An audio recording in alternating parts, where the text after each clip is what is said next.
नमस्कार दोस्तों, फिर से हाजिर हुई एक सच्ची सी कहानी को लेकर के। मध्य प्रदेश का एक डिस्ट्रिक्ट पड़ता है सिवनी। वहां से तकरीबन 14 से 15 किलोमीटर की दूरी पर एक गांव होता है, जिस गांव की आबादी टोटल 300-400 लोगों की अप्रॉक्स होती है। गांव के कुल जो लोग होते हैं, जो इनका घरों की संख्या बताई जाए तो मुश्किल से 50-60 घर कुल टोटल होते हैं। लेकिन गांव में सब लोग बड़े सीधे साधे थे। अमीरी किसी में नहीं झलकती थी। कमाना खाना मजदूरी करना हर कोई जानता था। एक रविशंकर नाम का व्यक्ति था, लड़का था। उसके पिताजी होते हैं जो सब्जी की दुकान लगाते हैं, और सब्जी की दुकान से जो भी दिन का 300-400 रुपया निकलता है, उसी से वो अपना घर चलाते हैं। एक दिन वो सब्जी लेकर मार्केट से आ ही रहे थे कि रास्ते में उनकी दुर्घटना से मौत हो जाती है। अब ये बात जब रविशंकर की माता को, रविशंकर को पता चलता है, तो भाई रविशंकर का तो रो रो कर बुरा हाल हो गया, क्योंकि इसकी उम्र टोटल अभी 19-20 साल थी। ये पढ़ाई कर रहा था, कुछ बनना चाहता था। अब आज से इसके सपनों पे पानी फिर गया। अब इसकी माँ भी बहुत फूट फूट कर रोने लगी। किसी तरीके से पिताजी का दाह संस्कार क्रियाक्रम सब कुछ समाप्त होता है। अब रविशंकर की जो जिम्मेदारी माता की और खुद की जिम्मेदारी, जो खेती बाड़ी की जिम्मेदारी थी और जो नात रिश्तेदार थे, उन सारे लोगों की जिम्मेदारी रविशंकर के ऊपर आ गई। मात्र 19 से 20 साल के लड़के के ऊपर एक ऐसी जिम्मेदारियों का बोझ आ गया कि उन बोझ तले शायद वो दब जाएगा, उसकी शिक्षा का कोई मोल नहीं रह जाएगा। अब घर पे करीब 2-4 महीने बैठा रहा। जब धीरे धीरे खाने पीने के भी ये लोग मोहताज होने लगे, तो उसकी माँ ने खुद कहा, बेटा तुम्हारी एज 20-21 साल की होने वाली है, कब तक घर पे बैठे रहोगे? दुनिया समाज क्या कहेगा? पिताजी तुम्हारे थे, तुम पढ़ रहे थे, कमा कर घर चला रहे थे।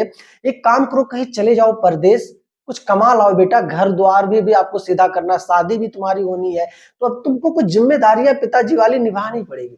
माता की जुबान से ये बात सुनने के बाद रविशंकर ने फाइनली डिसीजन ले लिया कि अब मैं बाहर जाता हूं, कमाता हूं। वहां से वो इंदौर निकल जाता है। ज्यादा दूर नहीं जाता है, एमपी का ही एक बड़ा सिटी होता है इंदौर। वहां पे जाके वो नौकरी करता है। यानी कि जो महीने की कमाई होती है 15 से 18 हजार रुपए की जॉब पा जाता है एक छोटी सी कंपनी में। और जो भी कुछ खर्चे उसके निकलते थे, खर्चे काटने के बाद सारा पैसा अपने माँ को दे देता था। इसी तरीके से उसकी माँ ने धीरे धीरे करके 2-3 साल गुजर गए, और 2-3 सालों में उसने 4-5 लाख रुपए तकरीबन इकट्ठा कर लिए। अब रविशंकर के पास फोन करके बातचीत होती रहती है, और कहती, बेटा एक काम करो, तुम छुट्टी लेकर 1-2 महीने के लिए चले आओ घर पर, और कुछ 1-2 कमरा हम लोग सेट कर लेते हैं, बनवा लेते हैं। तुम्हारी उम्र भी 23-24 साल हो गई है, और शादी के लिए रिश्ते भी आ रहे हैं, लोग पूछ रहे हैं, तो तुम शादी कर लो। अब रविशंकर खुशी खुशी अपने घर पे अपने माँ के पास आता है, और पूरी रास्ते में ये सोचता है कि फाइनली आज पिताजी होते कितना खुश होते। मैं आज अपने दम पे 2 कमरे का मकान बनवाने जा रहा हूँ। ये सारी चीजें खुशी खुशी वो आ रहा था कि गांव में लोग कितना काबिल मुझे समझेंगे कि यार देखो, पिताजी के ना रहने के बावजूद भी इसने अपने परिवार को संभाल लिया, अपने माँ की जिम्मेदारी संभाल ली, उसके बावजूद भी घर 2 कमरा बनवाने जा रहा है। ये बहुत अच्छी है। अब ये सारी सपने सजा के वो घर पे तो आता है, लेकिन दूसरे दिन जब वहां उसके घर माल मटेरियल गिरता है, तीसरे दिन जब लोग नापने जोखने आते हैं, गड्ढा उड्ढा खोदने की बात होती है, तो उसी बात को लेकर पड़ोसी में विवाद बहुत तेजी से आ जाता है। अब उसके जो पड़ोसी थे, उनका ये कहना था कि भाई घर तुम्हारा इस जगह पे नहीं बन पाएगा, तुम्हारी जगह दूसरे जगह पर है। वो तो हम लोगों ने बस इसी तरीके से तुमको दे दिया था, छान छप्पर रखे थे तुम्हारे पिताजी, इसलिए हमने कुछ बोला नहीं, लेकिन तुम पक्का मकान नहीं इस जगह पे बनवा सकते। अब रविशंकर भाई बहुत परेशान हुआ। एक तो मजदूर किस्म का व्यक्ति, किसी तरीके से उसने पैसे इकट्ठे किए थे 2 कमरा घर बनवाने के लिए। अब विवाद हो गया पड़ोसियों से। अब रविशंकर की माँ भी बहुत परेशान हो गई और गुस्सा भी आ गई, तो पड़ोसियों से थोड़ा नोक झोंक बहुत तेजी से होने लगा। अब जब पड़ोसियों से नोक झोंक तेजी पकड़ लिया, तो एक पड़ोसी की उम्र जो कि 36 साल के अप्रॉक्स बताई जाती है, उसके माँ के पास आता है। उसके माँ के हाथ रख देता है कंधे पर। कंधे पे हाथ रखने के साथ साथ कुछ ऐसे कृत्य कर देता है, जिस कृत्य को देखने के बाद रविशंकर के जो खून होते हैं खौलने लगते हैं। वो अपने आप पे कंट्रोल नहीं कर पाता। उसके बाद एक ईंट रखा होता है, ईंट को उठाकर उस व्यक्ति को मारता है, चोटें उसके सर में आ जाती हैं और वो वहीं पर गिर जाता है। उसके बाद जब वो गिर जाता है, तो गुस्से में उसके पास एक डंडा होता है, डंडे से मारने पीटने लगता है। और फावड़ा रखा होता है, जो मजदूर खुदाई करने के लिए आते हैं, फावड़े से उसके पैर पे वार करता है, जिससे उसका पैर कट जाता है। पैर कटने के बाद भीड़ काफी ज्यादा होने लगती है, लोग गांव के देखते भाई बहुत उग्र हो गया, किसी को भी मार सकता है ये। इसीलिए लोग से हो हा हा कर रहे थे, चिल्ला रहे थे कि रविशंकर छोड़ दो, गलत कर रहे हो, तुमको जेल हो जाएगी, ऐसा हो जाएगा। और इसी के साथ उसने कितने बड़े घटना को अंजाम दे दिया कि मारते मारते उस 36 वर्ष के व्यक्ति का प्राइवेट पार्ट तक इसने काट कर अलग कर दिया। अब कुछ घंटे के बाद उस व्यक्ति की तड़प तड़प कर तो वहीं पे मौत हो जाती है। पुलिस तो पहुंचती है वहां पर। पुलिस जब पहुंचती है, कुछ घंटों में देखती है सारी चीजों को, तो मामले के बारे में जांच करना शुरू करती है। रविशंकर वहां से तो फरार हो जाता है, लेकिन उसकी माँ उस जगह पे होती है। उसकी माँ ने पूरी सच्चाई पुलिस वालों से बताई, तो पुलिस वालों ने सीधा कहा, माता जी अगर ये समस्या थी तो आपको अपने बेटे को कंट्रोल में लाना चाहिए था, आप पुलिस के पास आना चाहिए था, पुलिस उसका निष्कर्ष निकालती। अब उसकी माँ कहती है, साहब कुछ नहीं, हम लोग पुलिस के पास भी आते, आप ही लोगों के पास आते, लेकिन इस व्यक्ति को जिसकी ये हालत हुई है, दुनिया को छोड़कर जा चुका है, उस व्यक्ति ने इतने बड़ी घटना को अंजाम देने की कोशिश की, मेरी इज्जत पर हाथ डाल दिया, मेरे बेटे ने ये चीज देखकर बर्दाश्त नहीं कर पाया। अब पुलिस तकरीबन 6 घंटे के खोजबीन के बाद रविशंकर को फाइनली गिरफ्तार कर लेती है। गिरफ्तार करने के बाद जब थाने लाती है, पूछताछ करती है कि तुम पागल हो चुके हो, 4 पैसा रख लियो, कमा रहे हो, तो अपने आप को क्या धतूरा समझ रहे हो?